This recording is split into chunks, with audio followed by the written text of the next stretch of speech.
Hi అండి, welcome back to my channel stay with Bindu. ఈరోజు మనం రంజాన్ స్పెషల్లో మక్కాన్ ఖీర్ ఎలా ప్రిపేర్ చేసుకుందామో తెలుసుకుందామండి.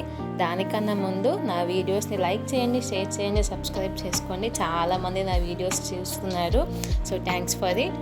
సో ఇది ఎలా ప్రిపేర్ చేసుకోవాలో తెలుసుకుందామండి. దీనికోసం నేను ఇక్కడ 1 కప్ ఆఫ్ సగ్గుబియ్యం తీసుకున్నానండి. సగ్గుబియ్యం మీరు నానబెట్టుకోవాల్సిన అవసరం లేదు. ఒకవేళ మీ సన్నటి సగ్గుబియ్యం అయితే సోక్ చేయాల్సిన అవసరం లేదండి. కొంచెం గట్టిగా ఉంటే మాత్రం ఒక 20 మినిట్స్ 30 మినిట్స్ దాకా మీరు సోక్ చేసి పెట్టుకోండి. నేను ఇక్కడ సోక్ చేసుకోవట్లేదు. ఒక్కసారి వాష్ చేసుకొని కొంచెం సాల్ట్ వేసుకొని కొన్ని వాటర్ పోసుకొని స్టవ్ మీద మీడియం ఫ్లేమ్ మీద నేను పెట్టేసుకుంటున్నానండి. లో ఫ్లేమ్ మీద కొంచెం మనం ఒక 10-15 మినిట్స్ తర్వాత బాయిల్ అయిపోతుందండి. అది ఫాస్ట్గానే బాయిల్ అవుతుంది. సగ్గుబియ్యం బాయిల్ అయిపోయిన తర్వాత అండి దీంట్లో మనం మిల్క్ యాడ్ చేసుకుందాము. ఇక్కడ నేను 250 ml ఆఫ్ మిల్క్ యాడ్ చేసుకుంటున్నానండి. ఆ మిల్క్ అనేది కొంచెం బాయిల్ అయ్యే లోపండి మనం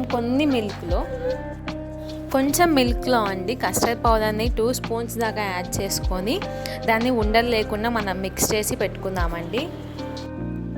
మనకి కస్టర్డ్ పౌడర్ అనేది ఫ్లేవర్ అనేది ఇస్తుందండి, అందుకే నేను యాడ్ చేస్తున్నాను. ఒకవేళ మీ దగ్గర కస్టర్డ్ పౌడర్ లేకపోతే వెనిలా ఎసెన్స్ అయినా ఒక టేబుల్ స్పూన్ దాకా మీరు యాడ్ చేసుకోవచ్చు. చాలా టేస్టీగా ఉంటుంది. చూడండి, దీంట్లోనే కొంచెం బాయిల్ అయిపోతుంది, కొంచెం వేడి అవుతే సరిపోతుందండి. మిల్క్ కొంచెం వేడైన తర్వాత మనం ఈ కస్టర్డ్ పౌడర్ కలిపిన మిల్క్ని మనం స్లోగా యాడ్ చేసుకుంటే తిప్పుకుంటూ ఉందామండి.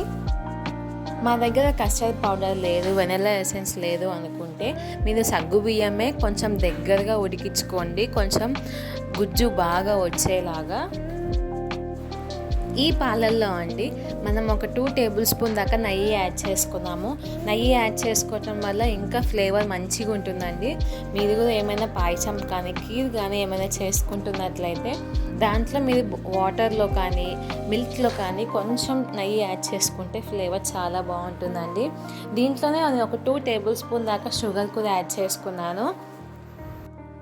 షుగర్ అనేది యాడ్ చేసిన తర్వాత అండి మన పాలల్లో థిక్నెస్ అనేది పెరుగుతుంది.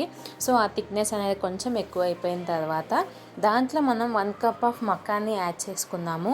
మక్కాన్ ఎక్కువ ఫ్లోట్ అవుతూనే ఉంటుందండి. సో మీరు ఈ విధంగా దాన్ని పాలే మక్కాన్ మీద పోసుకుంటా మీరు బాయిల్ చేసుకోవాలండి. మక్కాన్ వేసిన తర్వాత ఎక్కువసేపు బాయిల్ చేయాల్సిన అవసరం లేదండి. జస్ట్ ఒక్క పొంగు వచ్చేదాకా మీరు బాయిల్ చేసుకుంటే సరిపోతుంది. మీకు ఆ థిక్నెస్ అనేది కూడా ఫామ్ అయిపోతుంది. ఆ మక్కాన్కి కూడా ఆ మిల్క్ స్వీట్నెస్ షుగర్ కూడా సెట్ అవుతుందండి. చాలా టేస్టీగా ఉంటుందని మీరు సింపుల్గా ప్రిపేర్ చేసుకోవచ్చు. చూడండి, ఒక్క పొంగు వచ్చేసింది, మక్కాన్కి కూడా చాలా బాగా పట్టేసింది. ఆ స్వీట్నెస్, ఆ milk flavour, custard powder flavour అంతా పట్టేసిందండి. సో చాలా టేస్టీగా మనం దీన్ని ప్రిపేర్ చేసేసుకోవచ్చు. మక్కాన్ ఖీర్ రెడీ అయిపోయిందండి. మీరు వేడిగా కానీ చల్లగా కానీ సర్వ్ చేసుకున్న చాలా టేస్టీగా ఉంటుంది. మీరు కూడా ట్రై చేసి ఎలా వచ్చిందో కామెంట్స్లో చెప్పండి. Thanks for watching. Please like, share and subscribe. Have a nice day. Stay safe. Bye bye.